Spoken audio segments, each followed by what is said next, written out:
یہاں جس طرح ہم دیکھتے ہیں کہ جب آدم کو جنت سے نکالا گیا اور ہم نے نظم پڑھی تھی، تو زمین جو ہے بحیثیت ایک جاندار اور شعور رکھنے والی ہستی ہے، جو آدم کو مخاطب کر کے اس کو اس کے شعور کا احساس دلا رہی ہے، اس کو خوش آمدید کہہ رہی ہے، اور اس میں پھر ہمارے لیے ایک خودی کی تشکیل کے لیے، ہماری شعور کی بیداری کے لیے، ہماری ذمہ داری کے لیے ایک بڑا ہمیں بیانیہ ملتا ہے کہ زمین ہم کو یاد دلا رہی ہے کہ جنت جو ہے وہ انسان کو بخشش سے نہیں بلکہ کوشش سے حاصل ہوتی ہے، اور وہاں پھر وہ زمین جو ہے ہمیں خودی کا، تخلیق کا اور جد و جہد کا احساس دلا رہی ہے۔ اب آج جو ہم نظم پڑھیں گے اس میں بھی ہم دیکھیں گے کہ فرشتے آدم کی فطرت کو سمجھنے سے قاصر ہیں، لیکن وہ بتا رہے ہیں کہ آپ کے اندر کیا صلاحیتیں ہیں، اور اس کی صلاحیتوں کا وہ اعتراف کرتے ہیں۔ اسی طرح ہم دیکھتے ہیں کہ انشاءاللہ اگلے ہفتے ہم دیکھیں گے کہ اب آدم جو ہے وہ اللہ سے مکالمہ کر رہے ہیں، اور وہ کس طرح اپنی تخلیقی قوت کا اظہار کر رہے ہیں، وہ خوف سے نہیں بلکہ شعور اور اختیار کو استعمال کر رہے ہیں۔ تو پھر ہم دیکھتے ہیں کہ اقبال جو ہیں ان مکالمات کے ذریعے آدم یعنی انسان کو ایک ایسی خودی کے طور پر پیش کرتے ہیں جس کے اندر بے تحاشا صلاحیتیں ہیں، قوت اظہار بھی ہے، شعور بھی ہے، اختیار بھی ہے، اور وہ اپنے ان عوامل سے کس طرح اپنی زندگی اور اس زمین کو بہتر بنا سکتا ہے۔ تو پھر ہم دیکھتے ہیں کہ کہیں ہمیں زمین استقبال کرتی ہوئی نظر آتی ہے، تو ہمارے اندر اگر ہم اس کو صرف سنیں بھی، اگر نہ بھی ہم اس کو کی گہرائی میں جائیں، تو ہمیں وہاں سے ایک حوصلہ ملتا ہے۔ اس طرح فرشتے جب آدم کو رخصت وداع کر رہے ہیں تو ایک ان کے اندر تحیر ہے، ایک حیرت بھی ہے، اور ایک کہنا چاہیے نا کہ ایک بھی ہے کہ اچھا تم بظاہر تو زمین کی مٹی سے بنے ہوئے لگتے ہو، لیکن تمہارے اندر تو ملکوتی اور جو ہے وہ چاند اور تاروں کی جو ہے وہ جاذبیت اور روشنی اور خوبصورتی ہے۔ تو وہاں ہمیں پتہ چلتا ہے کہ اللہ نے انسان کی فطرت میں جو نور رکھا ہے، تو وہ ایک جو خودی کا احساس ہوتا ہے، اور اس کی تخلیق میں اور زمین کی تخلیق میں اور دنیا میں اس کے آنے کا جو مقصد اللہ نے دیا ہے اس کا احساس ہوتا ہے، اور پھر جب احساس ہوتا ہے تو انسان اپنے مقصد کے حصول کے لیے اپنی پوشیدہ صلاحیتوں کو استعمال کرتا ہے۔ اور پھر اس طرح انشاءاللہ ہم دیکھیں گے جب اگلے ہفتے کہ آدم جب اللہ سے مخاطب ہوتے ہیں تو وہ سوال بھی کرتے ہیں اور وہ اپنی تعمیر خودی کی بات بھی کرتے ہیں، اور کس خوبصورتی کے ساتھ وہ اللہ کے آگے کھڑے ہو کر اپنی جو خود مخلوق ہے خالق کو احساس دلا رہے ہیں کہ اگر اب آپ نے مجھے زمین پر بھیج دیا ہے تو رازے جو ہے یہ زمین کے کام جو ہیں بہت ہی طویل ہیں، اب آپ میرا انتظار کریں۔ تو آپ دیکھیے کہ ایک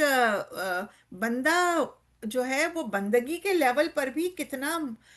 مضبوط ہو سکتا ہے، جو کہ قرآن کا ایک بڑا پیغام ہے کہ لا تزیر وازرۃ وزر اخری۔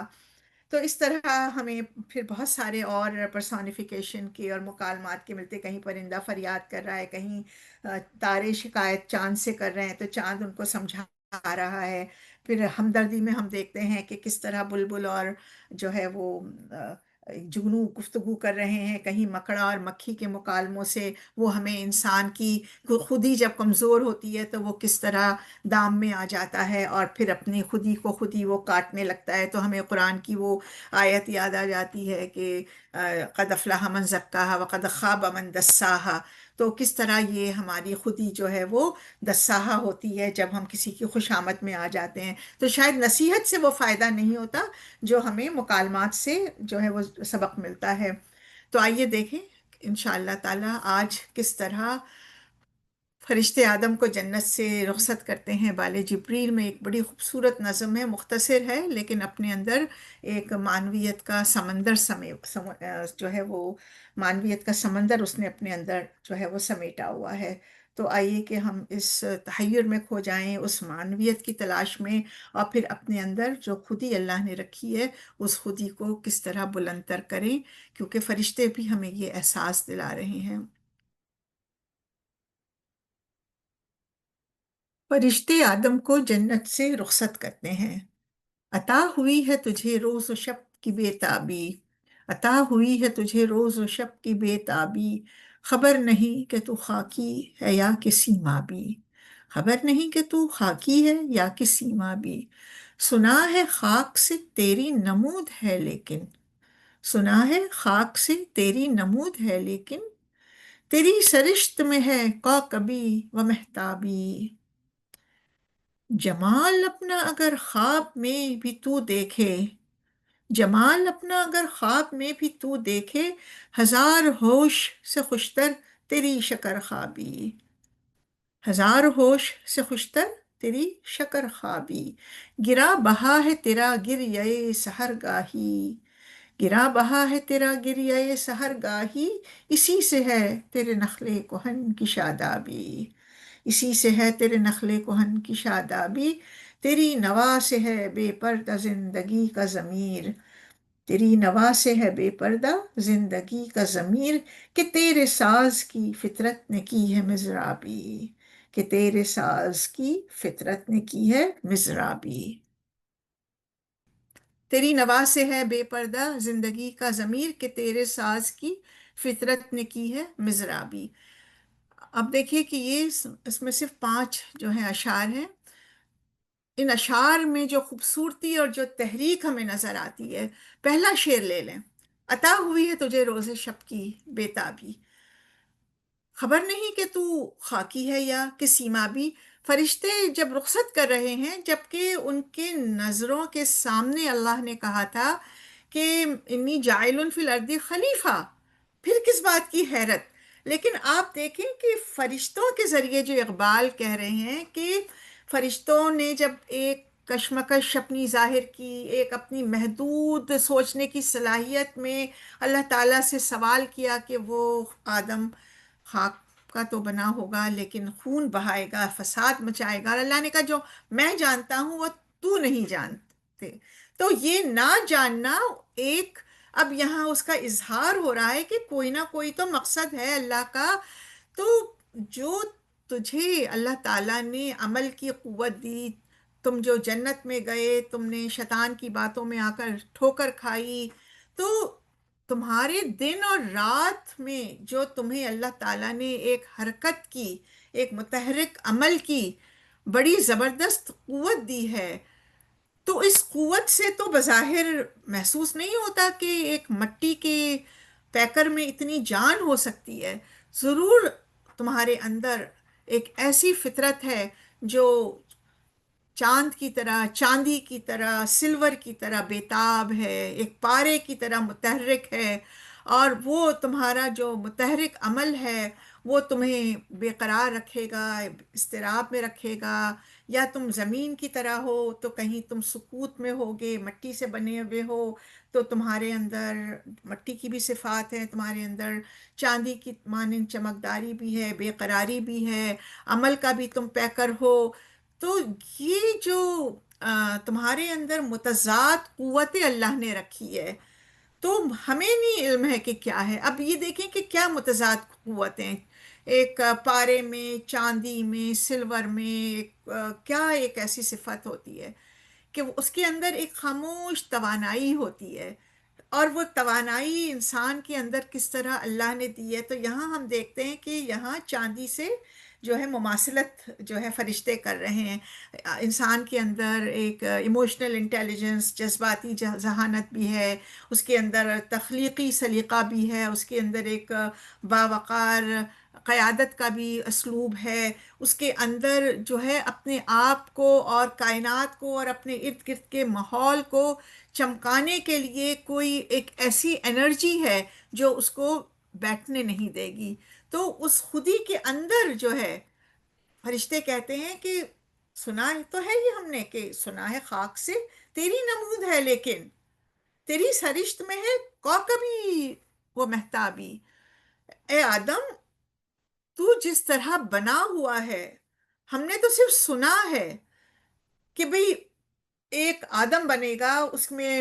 وہ مٹی کا ہوگا، اس کے اندر علم ہے، اس کے اندر بہت ساری صفات ہوں گی جو ہم نہیں جانتے ہیں۔ اللہ سبحانہ و تعالیٰ نے کہا تم نہیں جانتے ہو، میں جانتا ہوں، میں غیب کو بھی جانتا ہوں، میں ظاہر کو بھی جانتا ہوں، میں باطن کو بھی جانتا ہوں۔ تو بظاہر تو تمہاری جو نمود ہے، تمہارا جو ظہور ہے، تمہارا جو پیدائش ہے کہیں اگر ہم دیکھیں تو اللہ نے اس کو کبھی کہا ہے کہ ایک سوکھے گارے سے بنایا، تو کبھی ماہی ماہی مہین ایک گندے پانی سے بنایا، تو کہیں مٹی سے بنایا، اور کبھی کبھی اللہ تعالیٰ نے مٹی کی بھی مختلف صورتوں کو جو ہے وہ پیش کیا، کسی ایک نام سے نہیں کہا ہے نا۔ مٹی کی بھی آپ دیکھیں مختلف قسموں کو، تو بظاہر تو یہ لگتا ہے کہ تمہارے اندر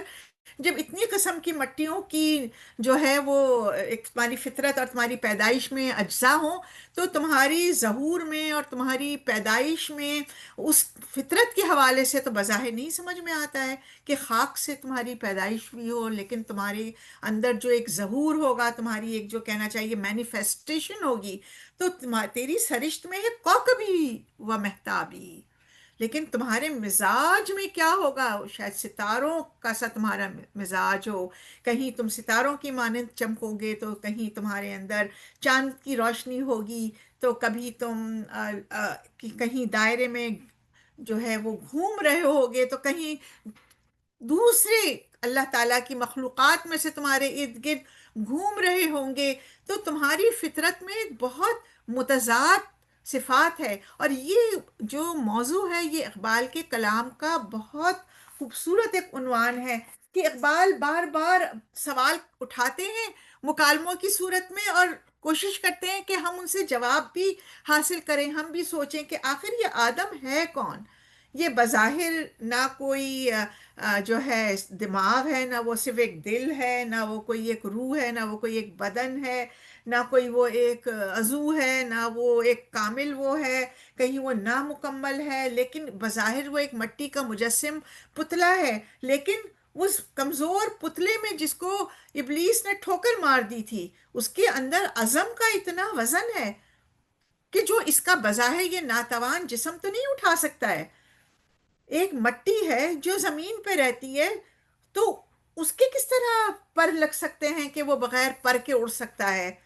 اس کے کس طرح مچھلی کے اندر کہ اللہ تعالیٰ نے اس کو فنس دیے ہیں، اس کو تیرنے کی صلاحیت دی ہے، لیکن یہ مٹی کس طرح پانی میں تیر سکتی ہے؟ یہ کس طرح بظاہر تو یہ کمزور اس کی مٹی کی بنی ہوئی دو ٹانگیں ہیں، لیکن یہ ستاروں تک کس طرح پہنچ جائے گی، اور ہزاروں میل کا سفر زمین پر بھی اور آسمانوں میں بھی طے کر سکتی ہے؟ تو یہ تمام چیزیں آدم کو کیا بناتی ہیں؟ فرشتے اپنی سوچ یہاں دے رہے ہیں کہ یہ تیری سرشت میں تو بظاہر لگتا ہے کوکبی اور مہتابی ہے، تو یعنی ایک بلندی بھی ہے، ایک چمک بھی ہے۔ جس طرح اگر ہم دیکھتے ہیں کہ قرآن میں اللہ سبحانہ و تعالیٰ نے محمد صلی اللہ علیہ وسلم کو کیا کہا ہے، بِإِذْنِهِ سِرَاجًا مُنِيرًا، کہ آپ ایک روشن چراغ ہیں۔ تو وہ روشن چراغ جو ہے وہ کس طرح روشنی دیتا ہے؟ تو ایک اے آدم تم ایک مٹی کے پتلے ہو، اور یا پھر یہ آدم یعنی ہر انسان جو آدم کی نسل سے ہے، وہ اس تمام خوبیوں کو اپنے اندر ڈھونڈیں کہ آدم تم ہو کیا؟ ہمیں تو خود نہیں سمجھ میں آ رہا ہے تمہارے اندر کون سا شعور ہے، تمہارے اندر کون سی قوت ہے، تمہارے اندر کیا اللہ نے معجزہ ڈالا ہے۔ تم بظاہر تو کچھ نظر نہیں آتے، لیکن تم کو اگر تمہارے جسم سے بلند کر کے دیکھیں، تم فانی ہو، لیکن تمہاری فنا کی جو ایک کمزوری ہے اس سے بلند کر کے دیکھیں، تو سمجھ میں نہیں آتا ہے کہ تم اتنی چھوٹی سی زندگی میں چاند پر اور تاروں پر جانے کی باتیں بھی کرو گے، اور تم جو ہو وہ ان کو مسخر کرنے کے لیے اللہ نے قرآن میں کہا ہے کہ تمہارے لیے کائنات کو دیا گیا ہے، تمہارے لیے تسخیر کر کے دے دیا ہے، تم اب اس کو اللہ کے ساتھ شامل تخلیق میں کرو، اس کی قوتوں سے اس کی صلاحیتوں سے فائدہ اٹھاؤ۔ تو یہ تمام چیزیں جو اللہ تعالیٰ نے تمہیں بھیجتے وقت تمہارے ذمے کیا ہے، تو یہ ایک بڑا ایک کہنا چاہیے کہ متضاد جو ہے رویے لگتے ہیں کہ کمزور آدم اور اس کو اتنے ایسے کام کرنے کے جو سورج اور چاند اور پہاڑ اور آسمان اور زمینوں کسی کے بس میں نہیں ہے۔ اللہ نے ان کو کہا کہ توأن و کرہن، خوشی سے لے لو اللہ کی اطاعت کا بوجھ، یا زبردستی لو، لینا تو ہے، اور انہوں نے تو خوشی سے لے لیا کہ ہمیں کسی کانفلکٹ میں نہیں جانا ہے، لیکن آدم کو تو اللہ نے کانفلکٹ میں پیدا کیا ہے۔ تو یہ جو باطنی جوہر ہے تمہارا، وہ جو ہے وہ تمہاری کوئی ظاہری تخلیق سے میل نہیں کھاتا، کیونکہ بظاہر اگر ہم دیکھیں یہاں کے مادی ساخت ہے تمہاری محدود ہو، تم فانی ہو، بظاہر تم کمزور ہو، تمہیں میں صبر کی کمی ہے، اللہ نے تمہیں اجلت میں بنایا ہے، تم پر وقتی جذبات کا غلبہ ہو جاتا ہے، تمہارے توجہ اور شعور میں جو ہے وہ کوئی ٹھہراؤ نہیں ہے، وہ آتا ہے چلا جاتا ہے، بدلتا رہتا ہے۔ اور کبھی جیسے اللہ کے نبی صلی اللہ علیہ وسلم نے کہا نا کہ ایمان جو ہے وہ چاند کی طرح ہے، کبھی وہ کھجور کی شاخ کی طرح ہو جاتا ہے، کبھی وہ ماہ کامل کی طرح ہو جاتا ہے، یا کہیں تم اللہ نے کہا ہے کہ جلدی سے تم مایوس ہو جاتے ہو۔ تو یہ انسان کی صفات اللہ نے قرآن میں بتائی ہے، تو اقبال ہمیں دعوت فکر دے رہے ہیں فرشتوں کے ذریعے کہ بظاہر تو تم یہ ہو، لیکن کہیں نہ کہیں اللہ نے فطرت میں تمہاری نورانی فطرت بنائی ہے، تخلیق کی، تخیل کی، تحیر کی بلندی عطا کی ہے کہ تم آسمانی نوعیت کی ایک اللہ کی مخلوق محسوس ہوتے ہو، تمہارے اندر بصیرت کی گہرائی ہے، جذبات کی گہرائی بھی ہے، تمہارے اندر ایک ایسی خاموش اثر انگیزی ہے کہ تمہاری ایک خاموش قوت اگر وہ نمایاں ہو جائے تو دنیا کو بدلنے کا باعث بن سکتی ہے، تمہارے اندر تخلیقی اور مدبرانہ انداز میں پہل کرنے کی قوت ہے، تم جو ہو پرو ایکٹیو جب چاہو ہو سکتے ہو، تم پہلا قدم اٹھا سکتے ہو، تم تنہائی میں بھی ایک اپنی محفل جما سکتے ہو، اور تم اکیلے چل کر ایک قافلے کو بھی جو ہے وہ اپنے پیچھے لگا سکتے ہو۔ تو تم جو اس زمین پر جب تمہیں بھیجا گیا تو وہ زمین اور وہ کائنات ایک خاموش جگہ تھی، لیکن اب تم اس پوری کائناتی جمال کے امین ہو کہ تم اس کو اور خوبصورت بناؤ گے، تم اس کو اور رہنے کے قابل بناؤ گے، تم اس کے اندر اور اللہ تعالیٰ کی چھپی ہوئی جو قوت اور ہر کائنات کی تخلیق کے اندر اللہ نے کہا ہے کہ اس کی مخلوق میں اقبال کہتے ہیں کہ خودی ہے، تو خودی صرف انسان کی نہیں ہے، خودی مٹی میں بھی خودی ہے اور چاند میں بھی خودی ہے، یعنی اس کی پوشیدہ قوتوں کو تم نکالو گے، تم تراشو گے، تو تم اصل میں مٹی سے ہو لیکن حقیقت میں تیرا جوہر اس سے کہیں زیادہ بلند ہے۔ پھر یہاں بڑا خوبصورت اقبال جو ہے انسان کی ظاہری کیفیت اور باطنی کیفیت کو خود پہ اجاگر کرنے کی دعوت دے رہے ہیں فرشتوں کی زبان میں۔ فرشتے آدم سے کہتے ہیں کہ اے آدم، یعنی تمہارے اندر اندرونی حسن ہے۔ ایک تو جو ہم نے پچھلے ہفتے دیکھا تھا کہ نوجوانوں سے خطاب میں اقبال کہتے ہیں کہ جو ہمارے اسلاف تھے ان کے اندر اتنا حسن تھا کہ ان کو نہ باہر اپنے خط و خال کی خوبصورتی کے لیے نہ کسی میک اپ کی، نہ کسی ڈریس کی، نہ کسی ہٹو بچو کلچر کی ضرورت تھی، بلکہ انہوں نے اپنے اندر کی صلاحیتوں کو، اپنے اندر کی خوبصورتی کو بھانپ لیا تھا۔ تو اے آدم، اگر تو اپنے اندر ڈوب کر دیکھو، یعنی اپنے من میں، جو اقبال کا شعر ہے نا، اپنے من میں ڈوب کر پاجا سراغ زندگی، تو اگر میرا نہیں بنتا نہ بن، اپنا تو بن۔ تو یہاں اسی طرف اگر ہم دیکھیں کہ اقبال اشارہ کر رہے ہیں زبان فرشتے کہ اگر تم اپنی خوبصورتی، اپنے اندر کا حسن جو دیکھو، اپنے اندر اپنی خودی کو پہچانو، تمہارے اندر پوشیدہ صلاحیتوں کو دیکھو، اپنے شعور کو دیکھو کہ یہ میں کون ہوں اور مجھے کس لیے بھیجا گیا اور میرے اندر یہ کیا، تو یہ جو میں ہے، اس میں کی خوبصورتی کو اگر تم نے خواب میں بھی دیکھ لیا تو یہ تمہارے ہزار ہوش و حواس میں رہتے ہوئے میں یہ ہوں، میں یہ ہوں، میں یہ کر سکتا ہوں یہ، اور پھر انسان کو اپنا ہی نفس بھول جاتا ہے جب وہ اپنے رب کو بھلا دیتا ہے۔ تو یہ جو تمہاری شکر گزار نیند، یعنی ایک طرح سے تمہاری روحانی کیفیت، تمہاری اندرونی کیفیت کو تم محسوس کرو اور تم اس ڈیپ کہنا چاہیے تھنکنگ میں جاؤ، ریفلیکشن میں جاؤ، تدبر میں جاؤ، تفکر میں جاؤ، کائنات کے رازوں کو، اپنے اندر کے رازوں کو پانے کی کوشش کرو، تو یہ زیادہ خوشتر خوبصورت ہے تمہارے اس ہوش سے، اس آگہی سے جو تمہیں بظاہر نظر آتی ہے، لیکن تم اپنی اندر کو نہیں پہچانتے ہو، جس طرح اقبال نے کہا ہے کہ ڈھونڈنے والا ستاروں کی گزرگاہوں کا اپنے افکار کی دنیا میں سفر کر نہ سکا، اپنی حکمت کے خموں پیچ میں الجھا ایسے، آج تک فیصلہ نفع و ضرر کر نہ سکا، جس نے سورج کی شعاؤں کو نظر بند کیا، زندگی کی شب تاریک سحر کر نہ سکا۔ تو یہ وہ ہوش سے بہتر شکر خوابی ہے جس میں انسان اپنے ضمیر کو، اپنی شخصیت کو، اپنی خودی کو، اور کائنات میں اپنی خلافت کے اور اپنے مقصد کو پہچان لے کہ اللہ نے اسے کیا رول دیا ہے اور کس طرح وہ کر سکتا ہے، ورنہ کیا ہوتا ہے، جس طرح اقبال نے بھی، میں نے آپ کو شعر سنایا کہ ڈھونڈنے والا ستاروں کی گزرگاہوں کا، وہ صرف حصی اور سائنسی پیراڈائم میں رہتا ہے، وہ لاجیکل پازیٹیوزم میں چلا جاتا ہے کہ بس جو سائنٹیفک ایکسپیریمنٹس ہوئے، جو پانچ جو ہے ہمارے حصی اس میں آئے، سوچنے، ٹچ کرنے کی، محسوس کرنے کی، دیکھنے کی، چکھنے کی، سونگھنے کی، بس ان صلاحیتوں کی دائرے میں جو چیز آتی ہے، اور جو ہم اپنی ماورائے حواس جو چیزیں ہم اس کو تسلیم ہی نہیں کرتے ہیں، تو پھر وہ انسان جو ہے وہ دنیا میں آرٹیفیشل انٹیلیجنس تک تو پہنچ جائے گا کہ اللہ نے اس کے اندر اتنی کوکبی اور جو ہے وہ صلاحیت رکھی ہے، اس کے اندر اتنی جو ہے وہ علم حاصل کرنے کا اس کا شوق رکھا ہے، اس نے اپنے عشق کو بھی استعمال کر لیا، اس نے اپنی ڈرائیوز کو بھی استعمال کر لیا، اس نے مقاصد بھی طے کر لیے، اس نے آگے بڑھنے کی اپنی ایک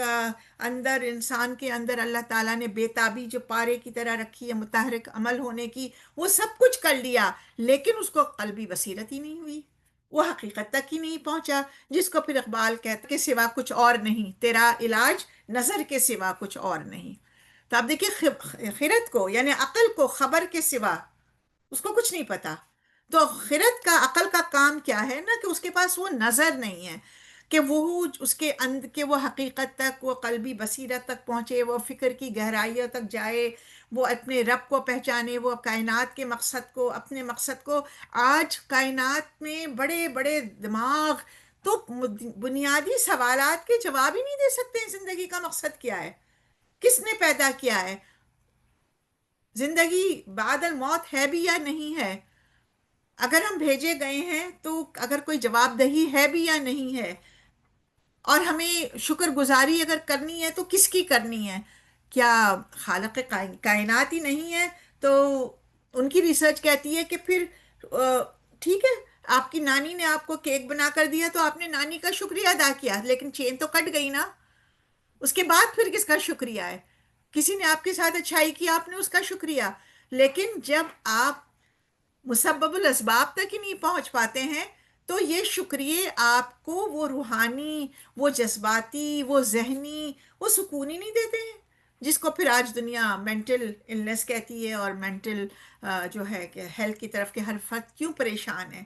تو اقبال اس شعر کے ذریعے ہماری تخیل کی وہ قوت کو اجاگر کرتے ہیں جو ہمیں قلبی بصیرت دے، جو ہمارے دل کی آنکھوں کو کھولے اور ہمیں فکری گہرائی تک لے جائے، جہاں دل اور دماغ ایک ہو جاتے ہیں۔ یہ فرشتے بھی اس سے ڈرتے ہیں کہ کہیں یہ ٹوٹا ہوا تارا مہ کامل نہ بن جائے۔ اب تم جا تو رہے ہو آدم،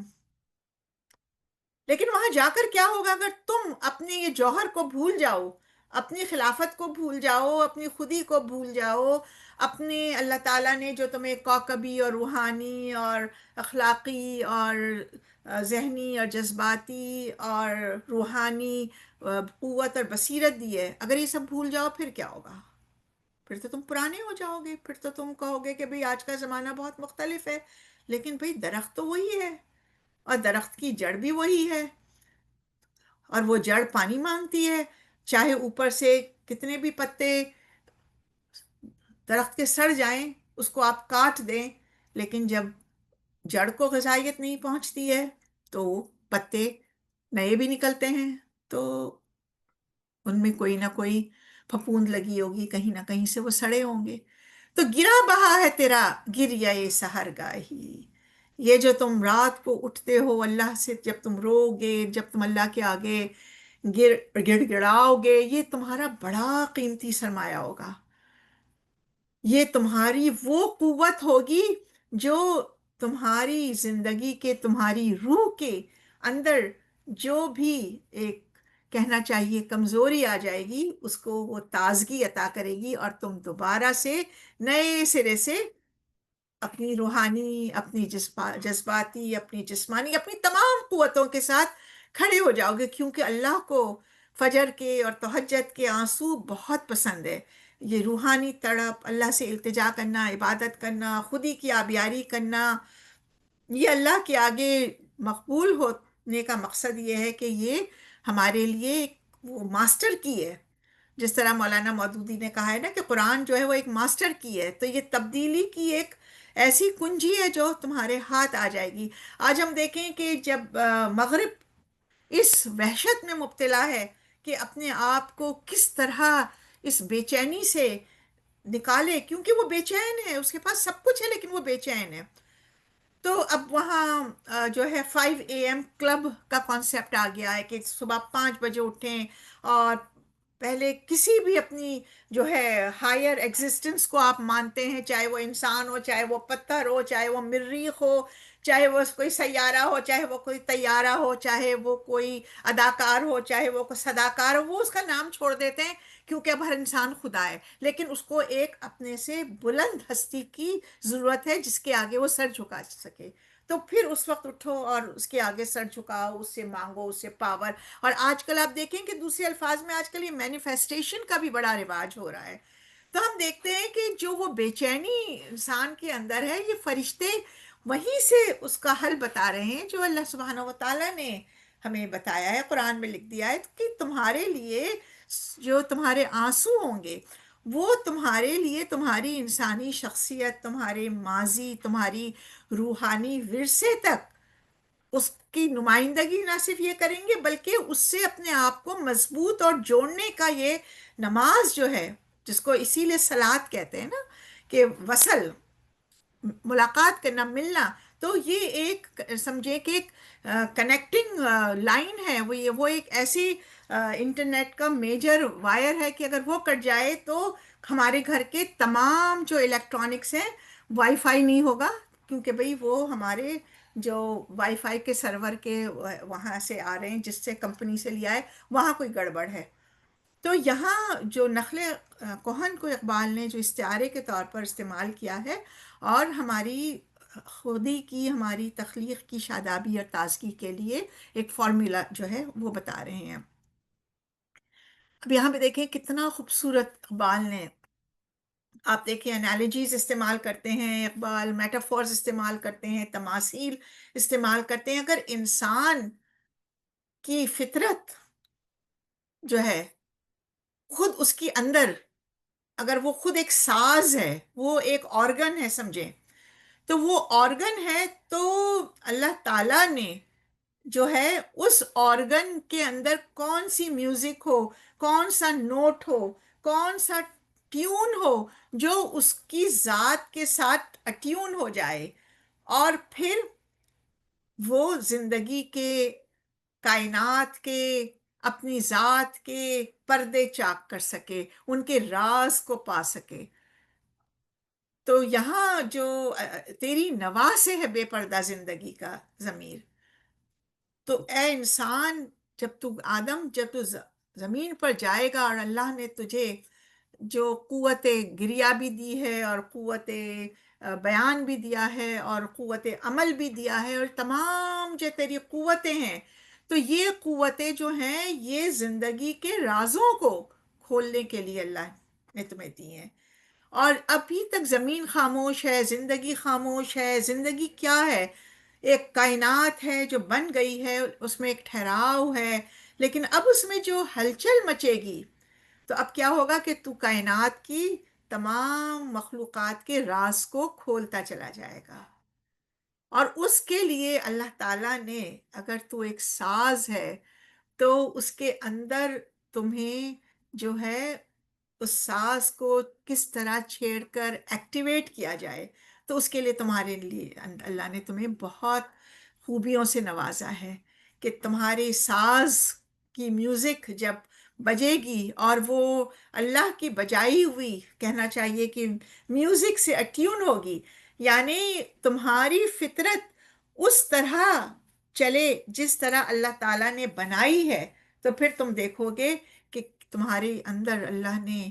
کیا خوبیاں رکھی ہیں۔ تمہارے اندر اخلاقی خوبی ہے، تمہارے اندر باطنی تحریک بھی ہے، موٹیویشن بھی ہے، آرزو بھی ہے، جوش بھی ہے، جذبہ بھی ہے، روحانی گہرائی بھی ہے، تمہیں اپنے رب تک رسائی کے لیے ایک تمہارے اندر تڑپ بھی ہے، تمہارے اندر غور و فکر بھی ہے، تمہارے اندر حق و باطل کی تمیز بھی ہے، تمہارے اندر افلاح کرنے کا، اپنے آپ کو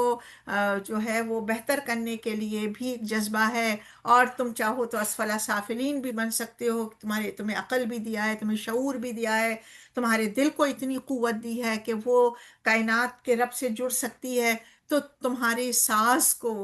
فطرت نے اتنی خوبصورت ضرب دی ہے، ایک ایسا کہنا چاہیے نا کہ اسٹرنگ کو ایک حرکت دی ہے کہ اب جب تم اس اسٹرنگ کو، جو تار کو جو چھیڑا ہے اللہ نے، اگر اسی پہ تم چلو تو کائنات میں تم دیکھو کہ تمہارے اندر کیا قوت پوشیدہ ہے۔ اور یہ اقبال کا ایک خوبصورت شعر جو پورا سم اپ کرتا ہے اس تمام نظم کو، کہ اقبال کہیں کہتے ہیں: مجھے ڈرا نہیں سکتی، مجھے ڈرا نہیں سکتی فضا کی تاریکی، میری سرشت میں ہے پاکی و درخشانی، تو اے مسافر شب خود چراغ بن اپنا، کر اپنی ذات کو داغ جگر، کر اپنی رات کو داغ جگر سے نورانی۔ یعنی انسان کے اندر، اقبال ایک دوسری جگہ کہتے ہیں کہ اتنی اللہ نے قوت دی ہے، اتنی پاکیزگی دی ہے، اتنی چمک دی ہے کہ اس کو کائنات کا کوئی خوف، اس کو کسی چیز کی کمی، اس کو کسی چیز کی محرومی، اس کو کتنے بھی مایوس کن حالات ہوں، کوئی چیز اس کو ڈرا نہیں سکتی، کیونکہ آدم کے اندر اتنا عزم ہے، اور اس کو پتہ اگر چل جائے کہ کائنات کی تمام قوتیں اس کا انتظار کر رہی ہیں کہ آؤ ہمیں تسخیر کرو، تو وہ خود ہی چراغ اپنا بن جائے گا، وہ خود ہی ان کائنات کے، زندگی کے، زمین کے ضمیر کو، اندھیروں کو جو اس کے اندر پیوست ہو چکے ہیں، اپنے داغ جگر سے روشنی بخشے گا، جس کے لیے اقبال ایک اور جگہ کہتے ہیں: ہو صداقت کے لیے جس دل میں مرنے کی تڑپ، پہلے اپنے پے کرے خاکی میں جاں پیدا کرے، پھونک ڈالے یہ زمین و آسمانی مستعار، اور اس خاکستر سے آپ اپنا جہاں پیدا کرے۔ تو اللہ نے جو ہمارے مضراب کو جو نوٹ دی ہے، وہ نوٹ یہ ہے کہ اگر اس کے اندر یہ تڑپ ہے کہ مجھے کچھ کرنا ہے، تو پھر اسے مستعار، ادھار لی ہوئی تمام چیزیں واپس کرنی ہوگی، یعنی میراث میں جو بھی چیز ملی ہے وہ چیز واپس کر کے اپنی دنیا آپ پیدا کر، اگر زندوں میں ہے تو یہ وہ جو قوت ہے، یہ وہ جو موٹیویشن ہے اقبال کے کلام میں،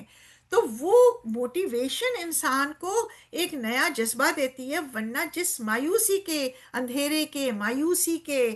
جو چراغوں کی کمی کی ماحول میں ہم زندہ ہیں، جہاں ہمیں کوئی روشنی کی کرن نظر نہیں آتی، تو وہاں اقبال فرشتوں کے ذریعے ہمیں یہ پیغام دے رہے ہیں۔ ہمارا جو اگلا موضوع ہوگا وہ بھی بڑا خوبصورت ہے۔ یہ ایک ڈائیلاگ ہے، ہم نے دیکھا کہ زمین نے کس طرح استقبال کیا،